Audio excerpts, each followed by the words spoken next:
Welcome, listeners, but take heed. We will say whatever we need to share our knowledge, thoughts, and joy, and even things that do annoy. So join us now, but be aware, we have a tendency to swear. We'll dial it back a little bit. But frankly, we don't give a shit. Welcome to Just Keep Rolling, a Harry Potter book movie compare and contrast podcast. I'm the Gryffindorable host, Ellen, and the Slytherin appropriate host is Keighty. Hey, don't make me slither my foot into your ass. You are just proving my point. Yeah. Let's just keep rolling into the rolling rehash. Last week we covered Chapter 19, the Hungarian Horntail, and the corresponding film scenes that happened completely out of order. Harry discovered that the only thing more exciting than a heart-to-heart with his dogfather is the possibility of pissing off Filch with a nose full of dung bomb. What we had previously only suspected about Rita and her trash journalism was confirmed by the finished article about Harry and the other champions, whoever they are. Pansy Parkinson has yet to learn that people with pug faces shouldn't throw insults. In the book, Hagrid delivers his own messages, but the movie has Hermione play telephone with Ron and Harry just to get the same point across, leading Harry to tell Hermione to tell Ron that he sucks. Romanian dragon keepers aren't clever enough to keep the fire-breathing dragons away from the super flammable trees. And the movie scene starts where the book chapter ends. Flaming Gary Oldman! During episode 85, The Ban, we had two Potter Ponderings. Our first one was, what do you think about Charlie Weasley being left out of the films completely? Juliana said she would have loved to see Charlie Weasley. He had a good bit to do in this book, as well as Philosopher/Sorcerer's Stone. It's a shame he was cut out. Dave said, Charlie who? Peeves' imaginary brother? Wait, Peeves who? Oh, Ed Sheeran. Mike said, as we all know by now, he hates every change from the books to the movies on principle and would 100% sit through an ages-long cinematic version of the word-for-word book adaptation. As for Charlie, he's so cool in the books and really just helps flesh out how awesome the Weasleys are. Like, they're all pretty unique personality-wise, but all such good people at the same time. Except Percy. He's a git. Robert said, as cool as it would be to see Charlie, he feels like his exclusion is the same as Peeves.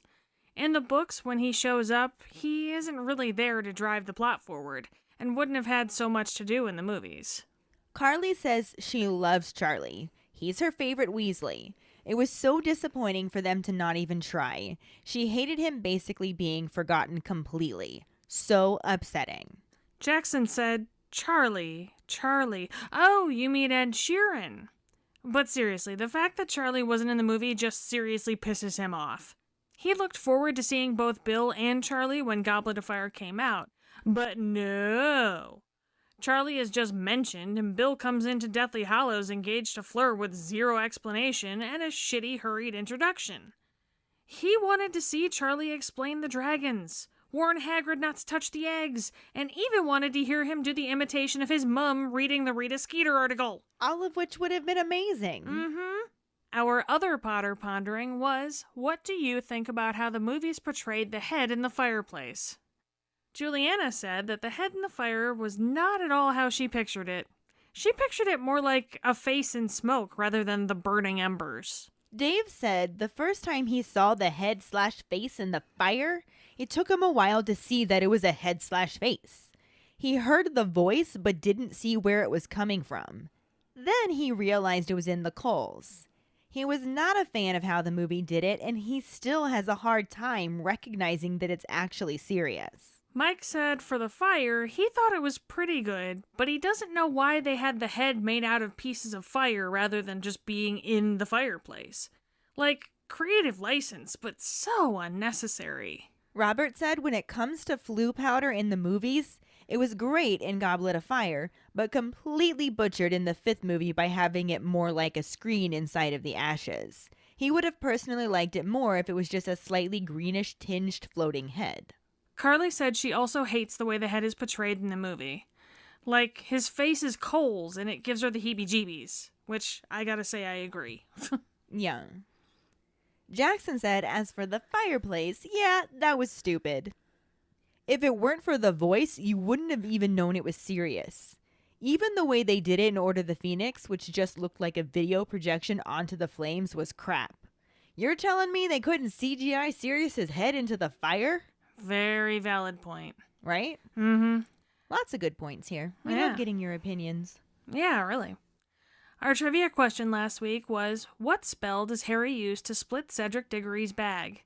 To stop Cedric from getting too far away and separate him from his friends, Harry cast Diffindo on Cedric's bag, causing his parchment, quills, and books to spill out everywhere, but also giving Harry the opportunity to tell him about the dragons for the first task. Congratulations goes to Mike Riley. Yay! He is building his streak back up. This makes 6 weeks in a row. If he gets this week, he's back to 1 week away from tying the record, which is the furthest he's ever made it. Yep, twice now he's made it to 7 weeks. We'll see if he does it again. And if maybe this time he will actually beat the freaking record, jeez. For now, let's just keep rolling into the first half of Chapter 20, the first task, and the corresponding film scenes. Chapter 20, The First Task, Part 1. When Harry wakes up that Sunday morning, he's extremely distracted and struggles to get dressed before finally managing it and hurrying off to find Hermione. He locates her in the Great Hall eating breakfast with Ginny and waits for her to finish without eating anything himself. He drags her out onto the grounds, and during a long walk around the lake, he tells her all about the dragons and everything Sirius had said. Hermione says that they should focus on Harry making it through the task, and then they can worry about Karkaroff. After 3 walks around the lake and no ideas for a simple spell that could subdue a dragon, they decide to head to the library. Harry pulls every book he can find about dragons, but they can't find anything helpful, so they switch to simple spell books. Hermione talks out loud to herself the entire time she's reading and trying to come up with a solution, until Harry grits his teeth and asks her to shut up for a bit so he can concentrate. She does, but this just lets Harry's brain fill with a blank buzzing that he also finds extremely distracting. They're interrupted by the arrival of Victor Crumb, closely followed by his entourage of giggling girls, and decide to head back to their common room. Harry barely sleeps that night and wakes up Monday morning seriously considering running away from Hogwarts, though he could never really do it since Hogwarts is the only place he ever remembers being happy. It actually helps him feel slightly calmer to know that he would rather be at Hogwarts facing a dragon than back at Privet Drive with Dudley, and he even manages to eat some breakfast.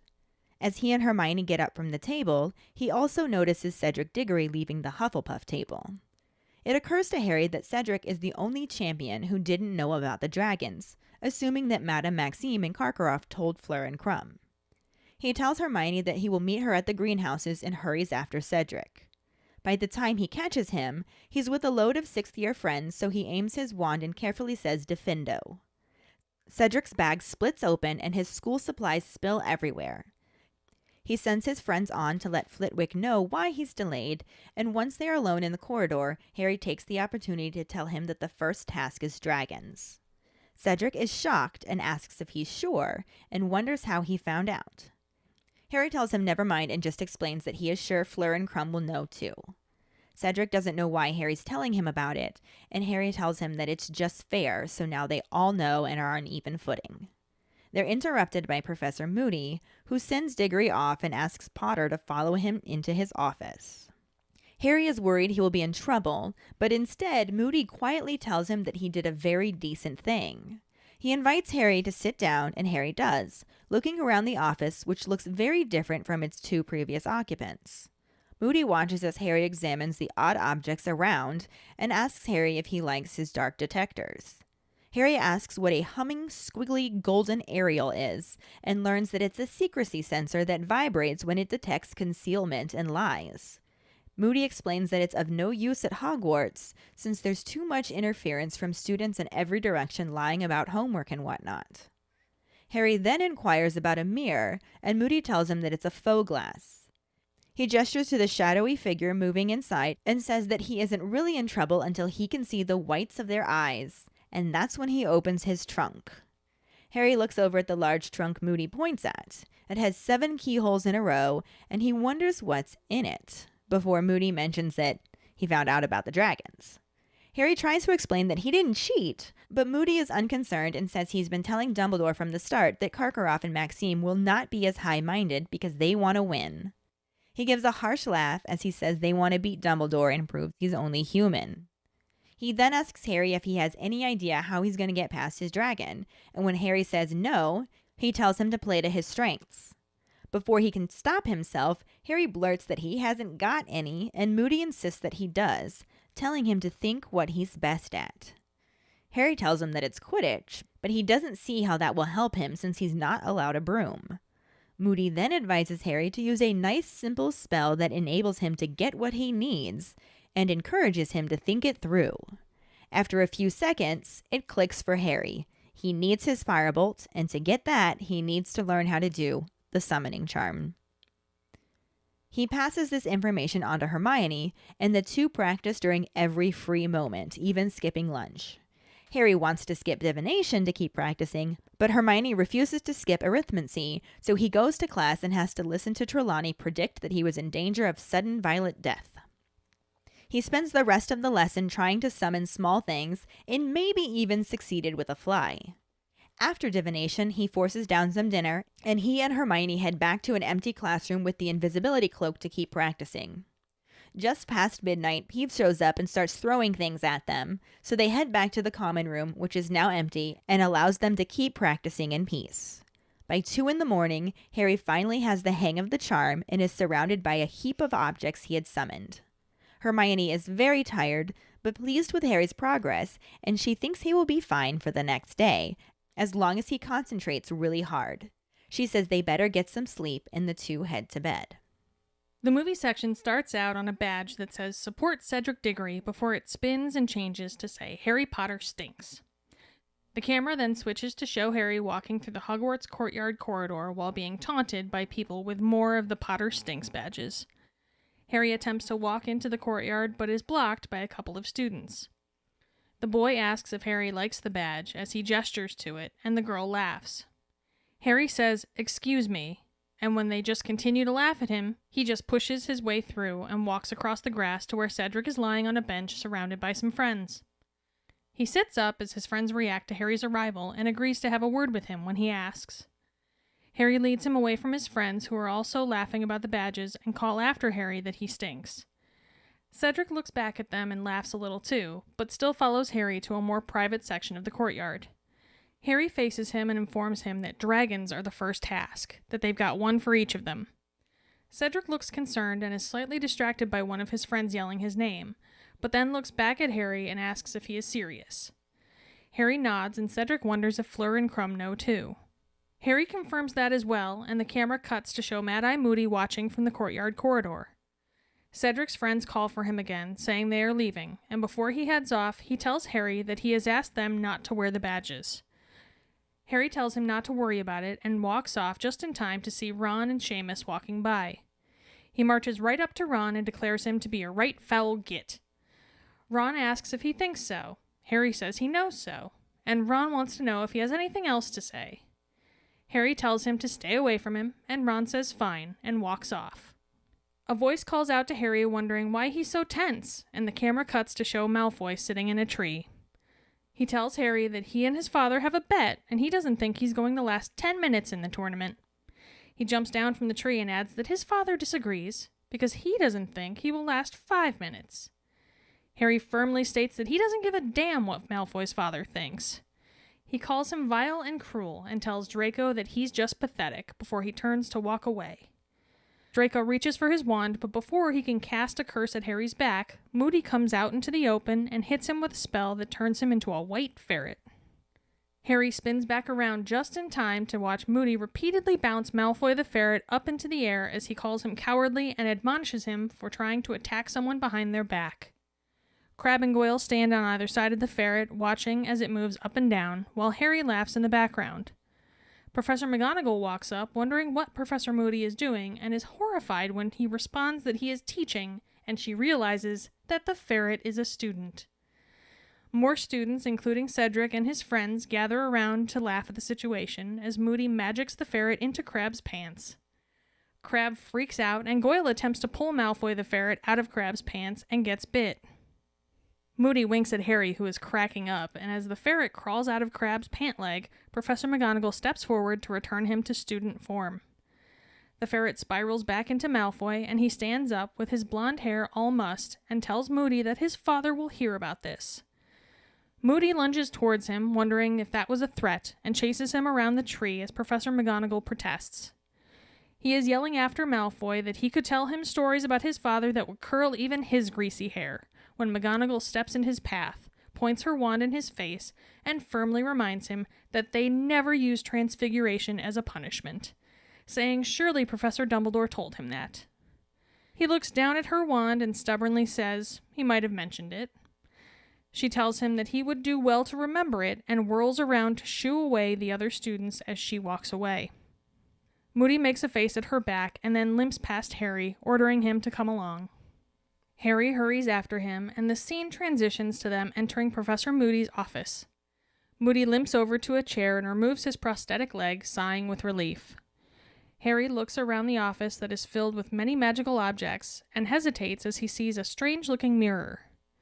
Moody explains that it is a faux glass and lets him keep an eye on his enemies. If he can see the whites of their eyes, he knows that they are standing right behind him. Then a yell comes from an ornate dark metal trunk that shakes with the scream, prompting Moody to say he won't even bother telling him what's in there because he wouldn't believe it if he did. He then changes the subject to ask what Harry is going to do about his dragon, and Harry stammers through, saying basically nothing at all because he has no idea. Moody uses his good leg to push a stool forward, ordering Harry to sit. Harry takes a seat and listens as his professor explains that the other champions are skilled and will have strategies that play to their strengths. He asks Harry what his strengths are, and Harry responds that he's a fair flyer. Moody says better than fair the way he heard it, but Harry points out that he's not allowed a broom. Leaning forward, Moody very significantly points out that he is allowed a wand.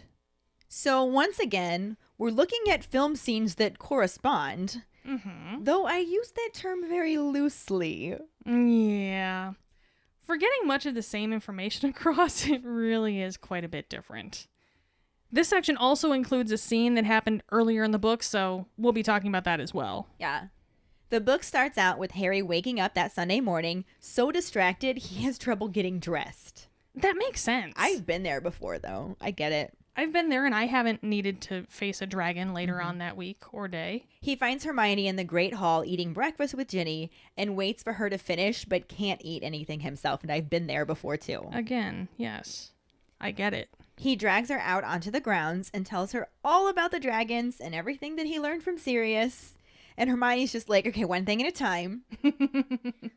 Let's focus on you making it through the task alive. Right? Then we're going to worry about Karkaroff. They walk around the lake 3 times and don't have any, genius ideas of how he can do that. So, Hermione's default, let's go to the library. Unless you're watching the movie. In which case, never shows Harry tell Hermione about the dragons. Or has her help him figure out how to get past one at all. Yeah. It's not even there. But in the book... In the book, however, yes. Harry pulls out every book that he can find about dragons. Except it's mostly, books written for nutters like Hagrid that actually want to take care of a dragon. And none of them are really about how to not be eaten or torched by a dragon. Which you would think that would be the topic of the day. You would think. The entire time, Hermione's just talking out loud to herself. You could do this. And I'm Hermione. I totally get that. Yeah. I also totally get how that can be really annoying. And anytime I'm in a room working with other people or working, I'm just like, I'm so sorry. I'm having a conversation with myself.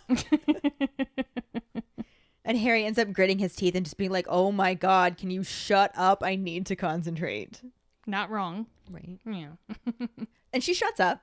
But then without her talking, his brain instead fills with a very distracting, just buzzing sound. I imagine it's like, dragon. And that doesn't help him focus at all either. I would imagine it wouldn't. But they end up being interrupted by Victor Crumb showing up.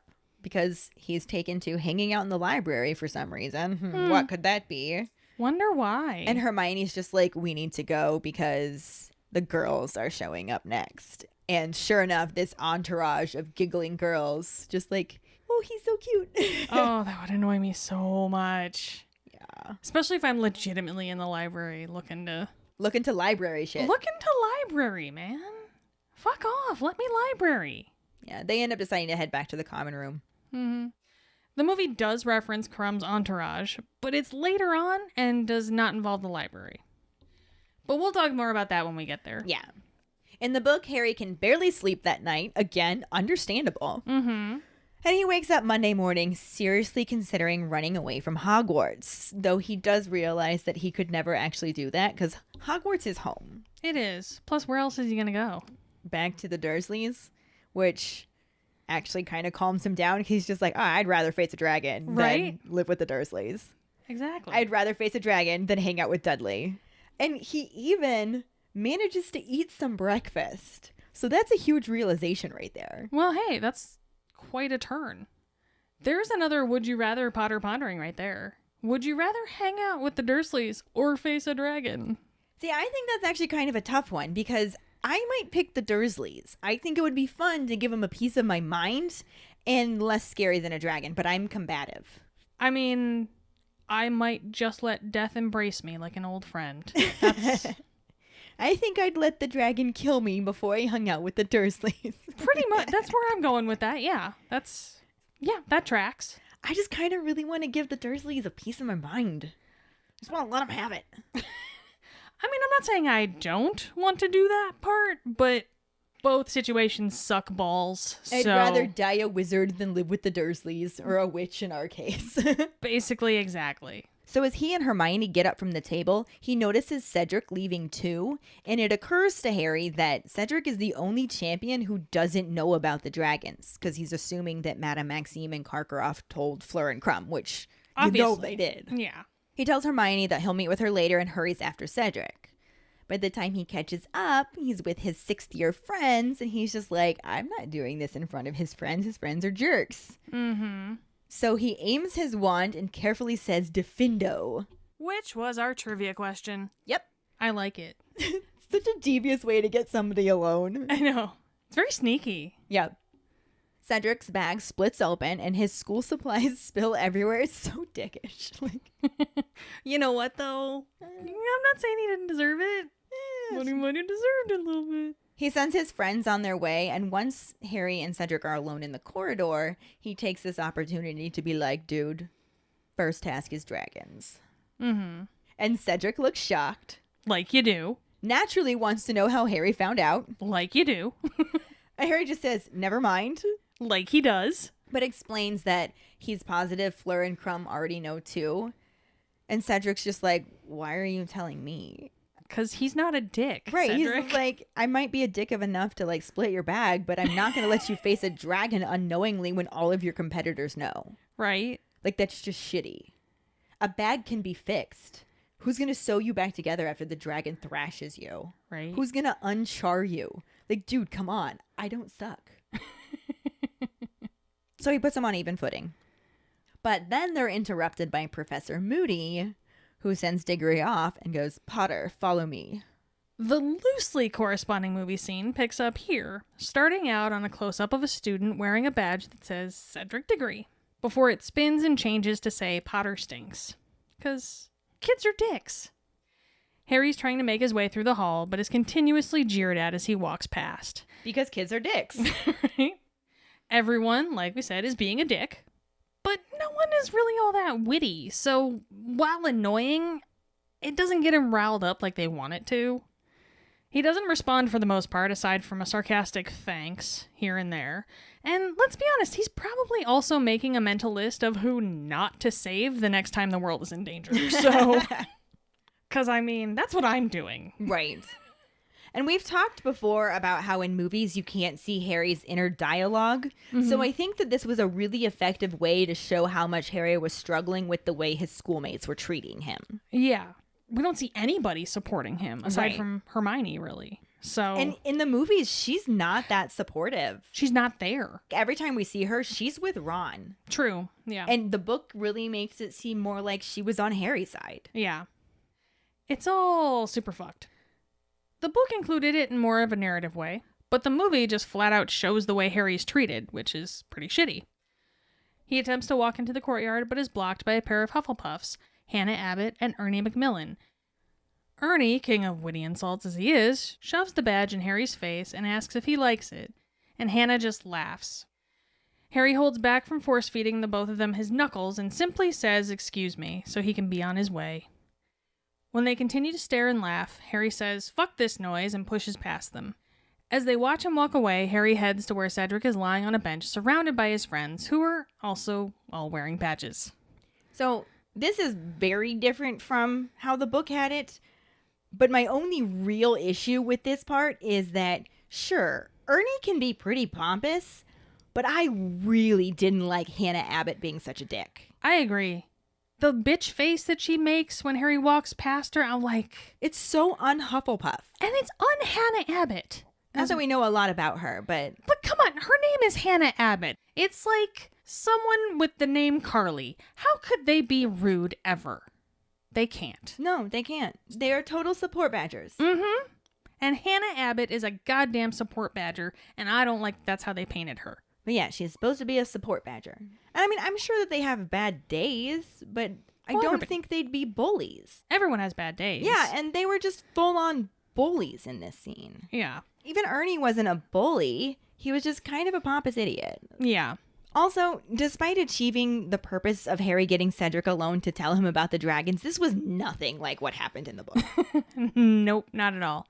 No diffindo, no book bag tearing, no spilled school supplies, or making Cedric late to class. None of that. He just quickly sits up when he sees Harry and agrees to have a word with him privately while his friends continue taunting Harry with literal schoolyard insults. It's just much more direct. Yeah.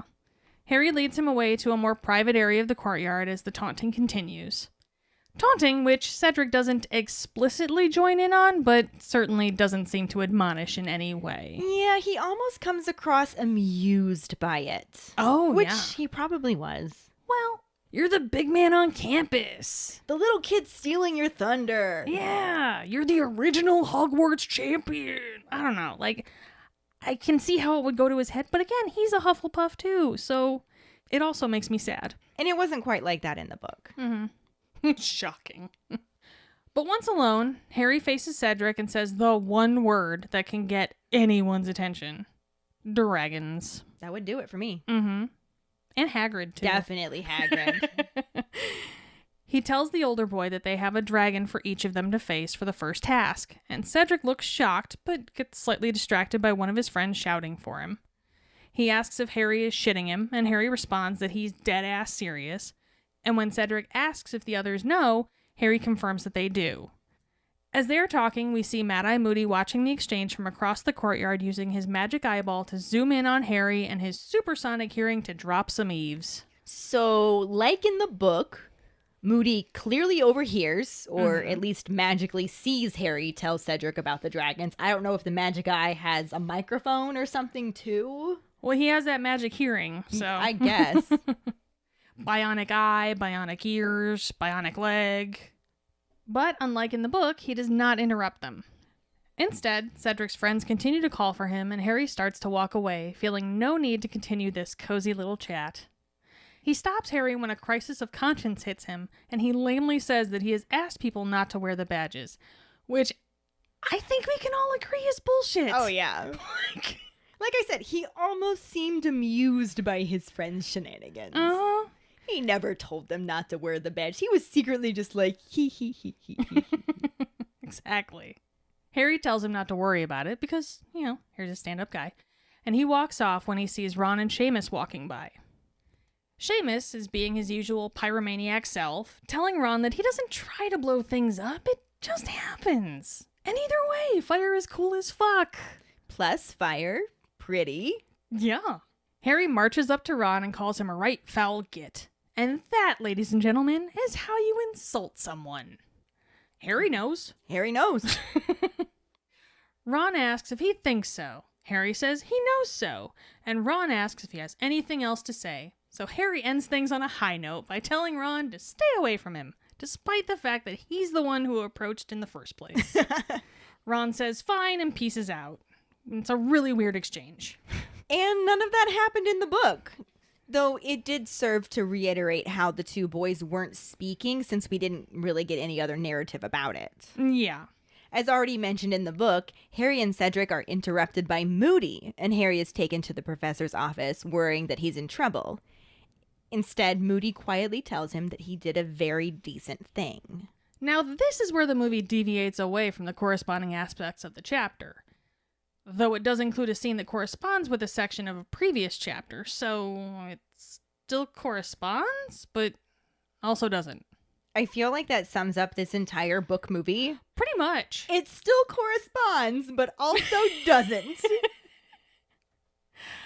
I mean, that should be on the DVD cover. It still corresponds, but also doesn't. It is this season's tagline. Can we have a long title this time? It still corresponds, but also doesn't. I think it's going to have to be. In this scene, a drawling voice calls out asking Harry why he's so tense. And we see Nazi von Douchebag II sitting in a tree with all the ease and comfort of a woman riding a horse side saddle. Is that comfortable? Exactly my point. He just looks so awkward up in the tree. He tells Harry that he and his father have a bet going, and he doesn't think Harry's going to last 10 minutes in the tournament. And this does actually reference the comment that Nazi von Douchebag II made towards Harry at the start of Care of Magical Creatures class in Chapter 18. Mm-hmm. Though the movie takes it a step further.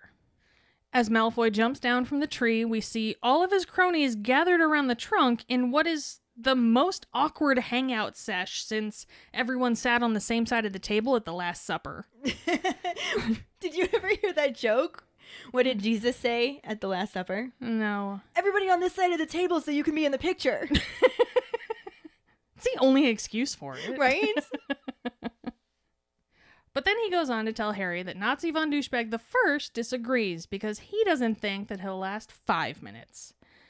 All of this said without a hint of irony that Draco couldn't even last 20 seconds with a hippogriff. You mean a bloody chicken. Yeah. Instead, Harry just firmly states that he doesn't give a damn what Malfoy's father thinks, telling him he's vile and cruel, and Draco is just pathetic. Like you said, Harry knows how to insult. Mm-hmm. Dropping the mic, he turns to walk away, but once again, being able to dish out the dumbass insults, but unable to take a truth bomb or 3, Draco reaches for his wand. Before he can cast a curse at Harry's back, however, Moody pops out from his hiding spot and hits him with a spell that turns him into a white ferret.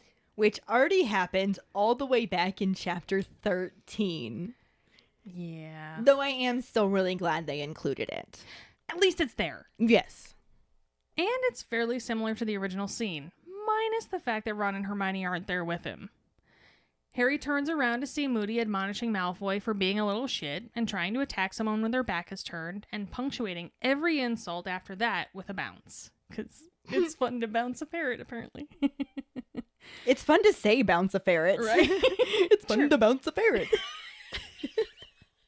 Crabbe and Goyle stand on either side of the ferret, unsure of what to do aside from watching as their fearless leader moves up and down, while Harry loses his shit in the background. I mean, how do you not, though? Right? Like, those reactions are exactly what...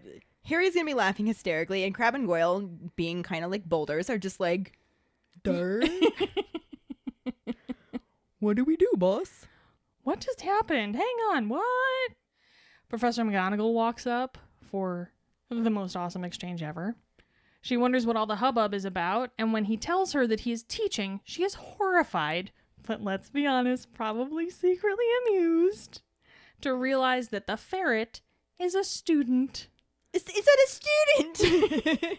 Technically, it's a ferret. But I mean, yeah, you can't tell me that she didn't wish she could transfigure students, especially Malfoy, when they're being total shits. I almost wish there would have been a scene where McGonagall changes him back into Draco and she goes, "Oh, it's Malfoy. No, fuck that. Go back." Like, in my head, that's at least what she wanted to do. But this is also where it starts to deviate from the book a little bit. A little. Just a smidge. More students, including Cedric and his friends, gather around to laugh at the situation as Moody magics the ferret into Crab's pants. How do you not? Right? Come on. It's amazing. Slapstick right here. Crab freaks out. Like he does. But Goyle thinks this is a great opportunity to cop a feel, so he shoves his hands right in there to get out Malfoy. He just wanted to pet the ferret. Yeah, the ferret. That's what he wanted to pet, sure. Mm-hmm. He's obviously surprised when he gets bitten, because obviously that's the first time that anything in Crab's pants has not been happy to see him. Womp womp. This is definitely dramatized for the film. What? Plus, they really ramped up the comedy, as Nazi von Doucheferret didn't end up anywhere near Crab's pants. At least not in this scene. Sorry. That we know of. Yeah. Moody winks at Harry as he laughs his ass off with everyone else. Again, how do you not? The ferret finds his way out of Crab's pants through the leg, and Professor McGonagall steps forward to return him to student form. Which, again, lines back up with the book, as Professor McGonagall was the one who changed him back into human form then, too. Mm-hmm.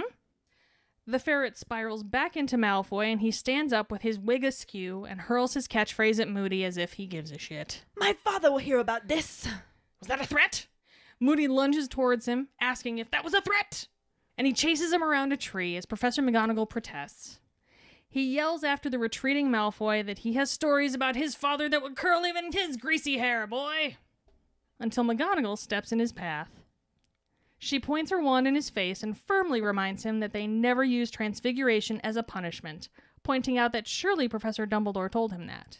So, Book Moody was much calmer in his response to Nazi von Douchebag II's catchphrase. Yeah. Well, he never had the catchphrase. Like, it was something he said, but in the book it was more of a mumbled, my father.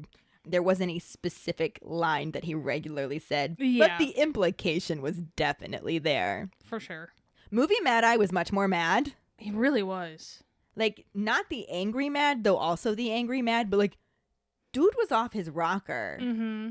And just gets right up in his face, whereas he's just like, oh yeah, I know your father.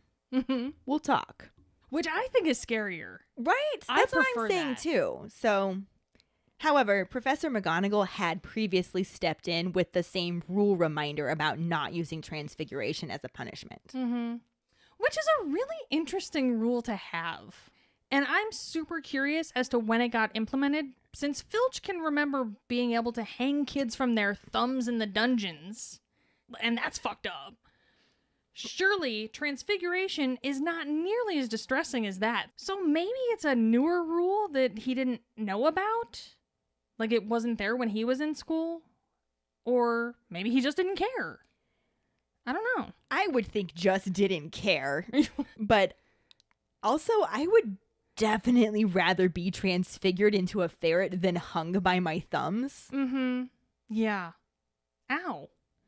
I'm also inclined to think that he just didn't care, because he reverts to being a 5-year-old when he pouts and admits that Dumbledore may have mentioned that rule, and then makes a face at her back as she shoos away all the still onlooking students. Super mature. Totally. Moody then grabs his hurricane and limps past Harry, ordering him to follow. And now the movie is lining back up with the current book chapter that we're on. Mm-hmm. Though in order to do so, it changed how the ferret scene ended, since in the book, Moody marches Malfoy off to the dungeons to find Snape. Mm-hmm. And in the movie, Nazi von Douchebag II just runs off with his tail between his legs. No, the tail's gone. He's not a ferret anymore. Yep. Who knew we would need a time turner more for this book than the last one? Right.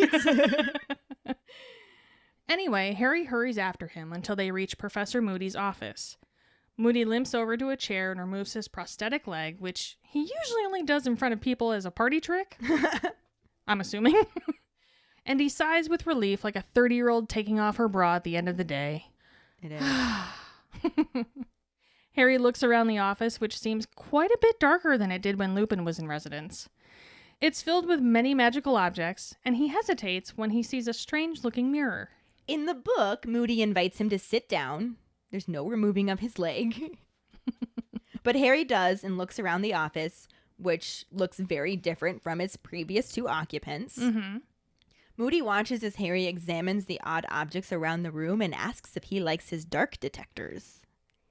There's a humming, squiggly golden aerial, and Harry asks what it is, learning that it's a secrecy sensor that vibrates when it detects concealment and lies. Interestingly enough, it's humming at this moment. Mm-hmm.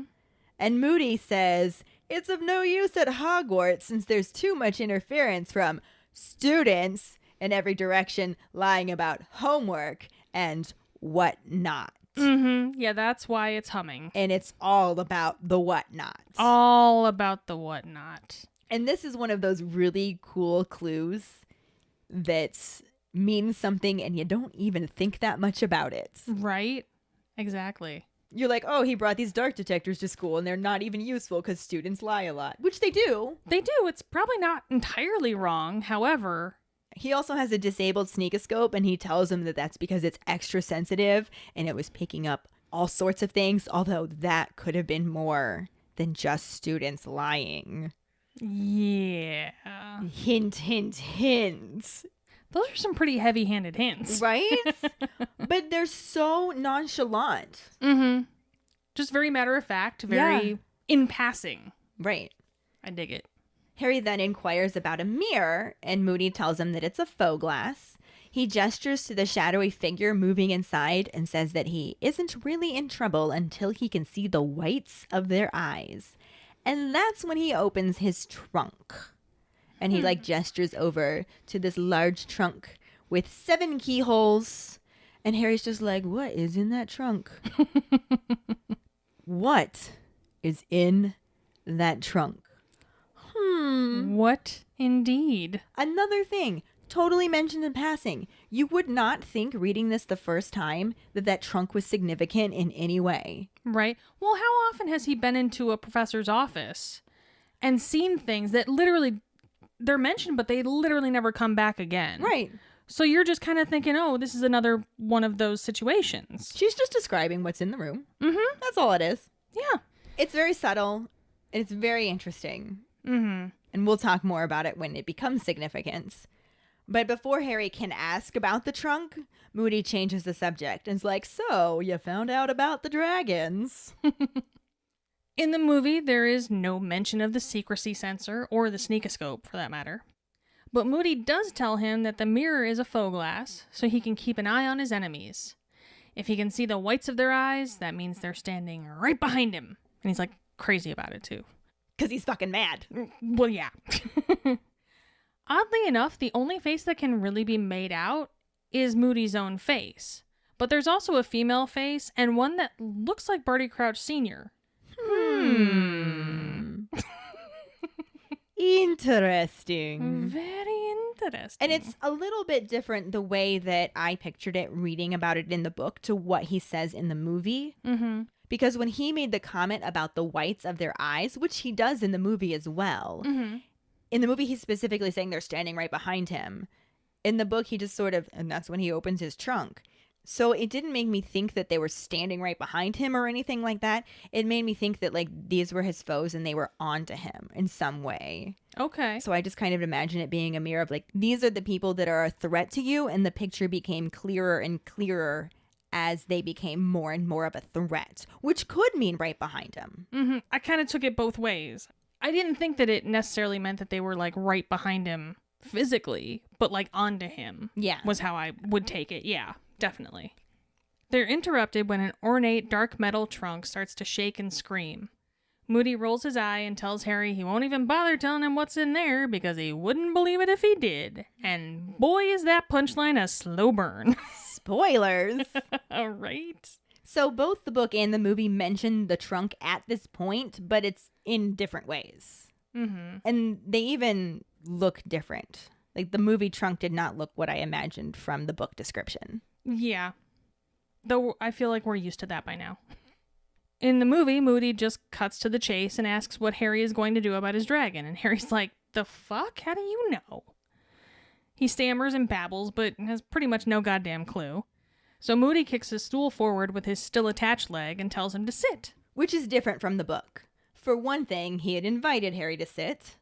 For another, he brings up knowing about the dragons much more casually.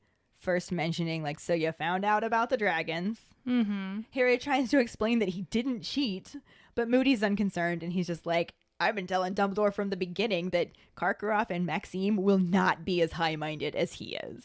Mm-hmm. Like, you know about the dragons, and you're not going to say anything, but if they find out, they will. Yeah. Because they want to win. They want to prove that Dumbledore is only human. Which are details not mentioned in the movie. Right. But then he asks Harry if he has any idea how he's going to get past a dragon. And when Harry says no, he tells him to play to his strengths. Harry's just like, I don't have strengths. I suck at life. What are you talking about? And Moody's just like, excuse me, you've got strengths if I say you've got strengths. Wait a minute, when did this become me and you talking? But he's like, think about it. Dude, what are you best at? Mm-hmm. And Harry's just like, well, that's easy. Quidditch, but how's that going to help me? I'm not allowed to have a broom. And Moody's just like, so use a nice simple spell that enables you to get what you need. Think about it. Wait for it. Wait for it. And after a few seconds, Harry's just like, oh, Hermione, I need to learn the summoning charm. And there it is. Poor Harry, he's so thick. The movie is again quite different, even though it takes him to the same place. Harry does as he's told and listens as Moody explains exactly how fucked he is, as the other champions are way more skilled and will have strategies that play to their strengths. Strategies, you know, beyond Expelliarmus and Prey, for fuck's sake. He does ask Harry what his strengths are, and Harry struggles to answer but responds that he's a fair flyer. I have a broom. Moody says he's heard the boy is better than fair, but Harry points out that he's not allowed a broom. Leaning forward with a twinkle in his mad eye, Moody very casually mentions that he is allowed a wand. Hint, hint, nudge, nudge. You know that scene would have gone on for 20 more minutes of like Moody going, and what do wands do? And with your wand, you can cast what? And what spell would help you get your... What is it that you needed? The broom. The broom. Exactly. But this is basically the same note as the book, though book Moody is a little bit more direct than movie Moody was. True. It also completely brings the fact that Harry was struggling with the summoning charm around full circle, because now dude's gotta learn it. Yeah. Movie Moody does not spell things out for him, that we see. That we see. But this is where we end the movie section, so we're never going to find out if he had to spell it out now, are we? According to the book, he does. The book section goes on just a bit more. As I mentioned, Hermione! Hermione, I gotta learn the summoning charm! And the two of them practice the summoning charm during every free moment, even skipping lunch. Yeah, that's how you know Ron wasn't there. Right? Harry wants to skip divination to keep practicing, but Hermione just refuses to skip arithmancy. And Harry's just like, there's literally no point in me doing this without you, so fine, I'll go to class. And then he has to listen to Trelawney predict that he's in danger of sudden, violent death. And this part has one of my favorite sassy Harry moments. Because his response is, well, that's good, just as long as it's not drawn out. I don't want to suffer. I love it. I miss sassy Harry. I know. Even Ron almost laughs at this point, even though he's not speaking to him right now. I hate when I'm fighting with someone and they make me laugh. Just, it irritates me. But yeah, this would have done it. Yeah, yep. I love that moment. He then spends the rest of the lesson trying to summon small things and maybe even succeeded with a fly, but he's not entirely sure because it could have just been a really stupid fly. Or it could have just been going that way anyway. I'm gonna land on this person's hand. That's a good idea. Yup. It just needed a break. Right? After divination, he forces down some dinner, which is probably good since he skipped lunch. True. And he and Hermione head back to an empty classroom with the invisibility cloak to keep practicing. Just past midnight, Peeves shows up, and since they're summoning things to themselves, he decides that means that they want things thrown at them. And he just starts chucking anything he can find at them. And I'm so mad. Like, why? Why? This was the slapstick movie. Why could you not include Peeves, who is the king of slapstick? I have one thing to say. Newell! Newell. And secondly, Peeves. Peeves. Not Ed Sheeran. Oh, Charlie Weasley. Not. Oh, Moving on. I miss that damn poltergeist so much. Who knew we would miss a poltergeist? By 2 a.m, Harry finally has the hang of the charm and is surrounded by a heap of objects that he had summoned all by himself. Aw, he's gotta be such a proud little puppy. Hermione is very tired, but a proud puppy owner, very pleased with Harry's progress, and thinks he will be fine for the next day as long as he concentrates really hard. She says they better get some sleep and the two head to bed. Nothing like cramming the night before it's due. Something that you would know nothing about. What? I am insulted. I don't know what you're trying to insinuate at all. That you like to cram things the night before it's due? Whoa, that's dirty. And yes. And you like to leave things for last minute. That too. I really have no defense there. I'll have you know I resemble that remark. It certainly resembles you. Rude. But this is where we will cut the episode, or else it will be way longer than I want to edit. It already is. And now that we're at the end of this section, we actually have some returning actors to talk about. First up is Robert Pattinson as Cedric Diggory. We sort of talked about him before, but since all he really did was jump out of a tree, figure we could probably bring him up now since we've seen him actually do stuff. Yeah. I mean, yay, Robert Pattinson. I thought he was great. At the time, this was before Twilight, so nobody knew who he was. He was just cute. Yeah. I thought they made him a little too cocky for what I imagined of Cedric, but they kind of fucked up the Hufflepuffs in general, so that tracks. I would say I don't really think that was necessarily our Pats's issue. No, I would say not. There were definitely times where he came across more humble. Yeah, but few and far between. Yeah, he definitely had more the way he jumped out of that tree, the way that he reacted to his friends mocking Harry, and even the way he reacted to having his name called. The way that he was about putting his name in. Yeah. He was not as humble as I expected from the book. However, that doesn't mean that what Robert Pattinson did wasn't still good acting. Yeah. Oh, I think he did great. And Twilight or not, I will always just see him as Cedric Diggory, so that's all it is. Yeah, when Twilight first came out, I was just like, oh, it's Cedric Diggory. That's what I still think. Right. And I know he would probably love to forget that he was in Twilight, so. He definitely would. However, some of the stuff he's gone on to do. Oh, he's super talented. Oh my gosh. He is very versatile. He really is. Yeah, but we'll probably get to talk about our Pat more in some of the later films. Oh yeah, totally. He'll be there all over the place. Spoilers. But speaking of jumping out of a tree, we also saw Tom Felton as Draco Malfoy, aka Nazi von Doucheferret. Nice. Again, aside from the hair, his hair was absolutely terrible, but you know what? That's not on him. I thought he was a very convincing ferret. I could not believe how much he looked like a ferret. He's just like one. It was amazing. He really went method with that, I gotta say. No, seriously, he did very well. He was a wonderful asshole in this movie. He is a wonderful Nazi von douchebag and Nazi von douche ferret. Definitely. And as we've said before, you love to hate him. Yeah. And he brought that across really, really well. He is supposed to be a bully. Mm-hmm. And thankfully, I think his attitude towards Harry was still worse than Ernie and Hannah's. Yeah. And even Cedric's friends. So he still takes the cake on that. Mm-hmm. No, if nothing else, I feel like he was spurned on by them. Yeah. Oh, hey, they're being dicks too. We'll go ahead and ramp it up. And I love that. Hold my beer.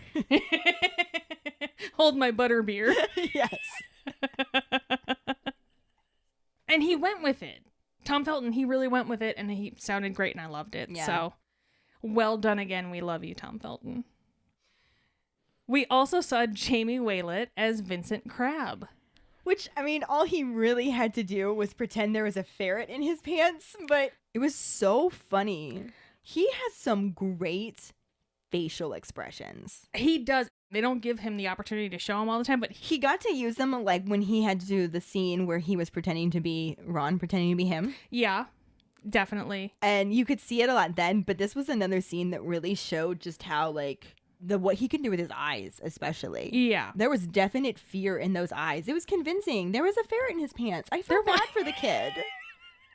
That poor little boy. As I laughed at him. Right? I mean, it was funny, but I felt bad. When they had that deleted scene in the beginning of the movie where they're all singing the school song. Oh, yeah. And he was so singing. into it. Oh, he was so animated. He's and I very loved it. animated, yeah. Mhm. It's great. Lastly, we saw Josh Herdman as Gregory Goyle. Weirdly, I love Goyle. And again, didn't get to do much except for, like, shove Reach. his hands into his friend's pants. And I love, like, even the look on his face, because you can almost read the nuance of, like, he does it without hesitation, but it's like then he realizes what he was doing as he's getting bitten. And it was just, Right. like, so much went over his face in that moment. And it wasn't even really happening. Yeah. Like, that was some pretty good acting. There was not really a ferret in his pants that bit him. He had to Wait. pretend all of that. Wait, there wasn't? What? I know, shocker. I'm sorry to ruin the magic for you. That's but- crazy. My favorite part, though, was the face he makes after he gets bitten, where he's like, Yeah. No, it was great. It was wonderful. We love him as well. This week we ended up with 2 Potter Ponderings. Yay! And the first one is, would you rather hang out with the Dursleys or face a dragon? Ooh. Okay, Barty Crouch. That's what I was going for. And when do you think the rule about not using transfiguration as a punishment was first implemented, and why? Find the post on our Facebook page and share your thoughts. We really look forward to reading them. This will bring us to our Sorting Hat story, which is from Elise Scott. She writes, I'm a Ravenclaw. I was sorted into Hufflepuff recently, but chose to stay in Ravenclaw. My wand is fir wood, 14.5 inches, solid, with a unicorn hair core. My Patronus is a ragdoll cat. I was 12 and picked up the whole set at a book sale.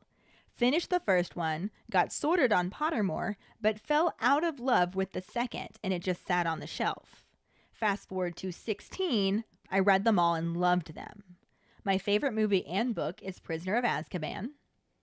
My favorite character is Nymphadora Tonks. I collect the different books whenever I find them. I've got first editions, British editions, and the books in Spanish. I also love collecting merchandise as well. I chose to read the books first, even though I had the movies, because in my opinion, books are always better than movies. My entire family got into Harry Potter because of me. Grandma, sister, dad, mom, and aunt. Aww. Thank you so much for sharing your Sorting Hat story, Elise. I love that you have the books in Spanish. That's on my list of things to get because I'm trying to learn Spanish, and I think that would help. Yeah, thank you very much. And if any of you other keepers out there listening would like us to read your Sorting Hat story on a future episode, you can email it to us at justkeeprolling@gmail.com. Let us know your house, wand, Patronus, how you got into Harry Potter, and anything else that you might want to share with us. Or you can just message it to us over social media. Yep. And now for this week's trivia question. We're actually giving you a multi-parter this week. List the champions and the dragon that each one of them faced. The first one who responds with the correct answer and the code word #FirstTask will get a sticker. Another way to get a sticker is to rate and review us through iTunes or Facebook. Make sure to email us at justkeeprolling@gmail.com to let us know you did, and we'll get back to you to figure out which sticker you want and where to send it. Don't forget to find us and follow us on Facebook at JKR Podcast and Twitter and Instagram at Just Keep Rolling. Following us on Podbean at justkeeprolling.podbean.com will get you the episode as early as possible and give you a leg up in answering the trivia question. Make sure to check out our website at justkeeprolling.com, and don't forget to subscribe to our YouTube channel. If you would like to help us continue creating more content, you can support us as a patron and get extra perks on patreon.com/justkeeprolling. As always, any support you can give is greatly appreciated. And join us next week when we talk about the second half of Chapter 20, the first task, and the corresponding film scenes. Thanks for listening. We hope you hear us again. I'm Katie. I'm Ellen. Until the next time, Just keep rolling.